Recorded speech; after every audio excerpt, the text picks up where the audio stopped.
1095 সালে তখনকার পোপ একটি ধর্মীয় সমাবেশে মুসলমানদের বিরুদ্ধে যুদ্ধ ঘোষণা করেন। তিনি খ্রিস্টানদের ঈশ্বরের নামে যুদ্ধ করতে আহ্বান জানান এবং প্রতিশ্রুতি দেন যারা এই যুদ্ধে অংশ নেবে তাদের সব পাপ ক্ষমা করে দেওয়া হবে। ভ্যাটিকান সিটি বিশ্বের একটি ক্ষুদ্রতম রাষ্ট্র।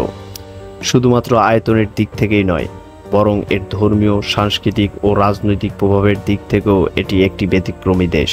এটি খ্রিস্টানদের, বিশেষ করে ক্যাথলিকদের সর্বোচ্চ ধর্মীয় কেন্দ্র, যা ভ্যাটিকানের পোপের আবাসস্থল ও রোমান ক্যাথলিক চার্চের প্রশাসনিক কেন্দ্র। কিন্তু ভ্যাটিকানের সঙ্গে মুসলমানদের সম্পর্ক তুলনামূলকভাবে জটিল এবং ঐতিহাসিক দৃষ্টিকোণ থেকে গুরুত্বপূর্ণ। আজকের ভিডিওতে ভ্যাটিকান সিটির ইতিহাস, বর্তমান অবস্থা এবং মুসলমানদের উপর নিষেধের পটভূমি তুলে ধরা হবে।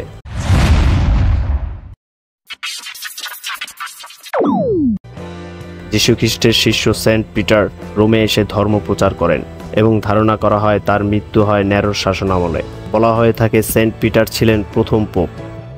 ভ্যাটিকান সিটির সেন্ট পিটার্স বাসিলিকা হল ক্যাথলিক খ্রিস্টানদের সবচেয়ে পবিত্র ধর্মীয় উপাসনালয়গুলোর একটি। এটি ভ্যাটিকান সিটির কেন্দ্রস্থলে অবস্থিত এবং পোপের ধর্মীয় কার্যক্রমের প্রধান স্থান। তারা বিশ্বাস করে যে সেন্ট পিটারের সমাধিস্থলেই সেন্ট পিটার বাসিলিকা নির্মাণ করা হয়েছে।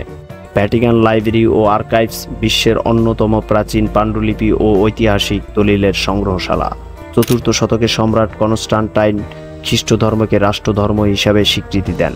রোমান সাম্রাজ্যের পতনের পর পোপেরা কেবল ধর্মীয় নেতা নয়, রাজনৈতিক ক্ষমতাও অর্জন করেন। মধ্যযুগে ক্যাথলিক চার্চ ইউরোপ জুড়ে ব্যাপক প্রভাব বিস্তার করে। এ সময় পোপাল স্টেটস নামে ভ্যাটিকান সহ মধ্য ইতালিতে পোপের সরাসরি শাসন প্রতিষ্ঠিত হয়। 1870 সালে ইতালি সরকার পোপাল স্টেটস দখল করে নেয়। এরপর দীর্ঘ সময় ধরে পোপরা ভ্যাটিকান কনফাইনমেন্ট নামে পরিচিতি সংকটে থাকেন। 1929 সালে ইতালির তৎকালীন নেতা বেনিটো মুসোলিনির সঙ্গে ল্যাটেরান চুক্তির মাধ্যমে ভ্যাটিকান সিটিকে একটি স্বতন্ত্র সার্বভৌম রাষ্ট্র হিসাবে স্বীকৃতি দেয়। বর্তমানে ভ্যাটিকান সিটি একটি সম্পূর্ণ স্বাধীন রাষ্ট্র। এর আয়তন 0.49 বর্গ কিলোমিটার মাত্র এবং জনসংখ্যা আনুমানিক 800 জন। ভ্যাটিকান সিটির রাষ্ট্রপ্রধান হলেন পোপ, যিনি বিশ্বব্যাপী 1.3 বিলিয়ন ক্যাথলিক খ্রিস্টানদের আধ্যাত্মিক নেতা। 2024 সালের তথ্য অনুযায়ী 90 লাখের বেশি পর্যটক ভ্যাটিকান সিটি ভ্রমণ করেন। আইনগতভাবে বা ভ্যাটিকান সরকারের তরফ থেকে মুসলমানদের ভ্যাটিকান সিটি ভ্রমণে সরাসরি নিষেধাজ্ঞা নেই।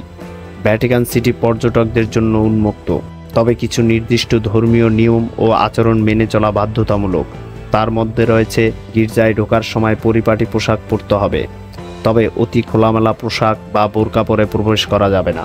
প্রার্থনার সময় ছবি তোলা বা কথা বলা নিষেধ এখানে। ধর্মীয় অনুষ্ঠানে মুসলিম হিসেবে সক্রিয় অংশগ্রহণ করা যাবে না, বরং পর্যবেক্ষণ করা যেতে পারে।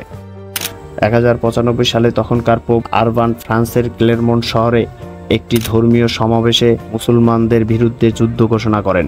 তিনি ইউরোপীয় খ্রিস্টানদের ঈশ্বরের নামে যুদ্ধ করতে আহ্বান জানান এবং প্রতিশ্রুতি দেন যে যারা এই যুদ্ধে অংশ নেবে তাদের সব পাপ ক্ষমা করে দেওয়া হবে।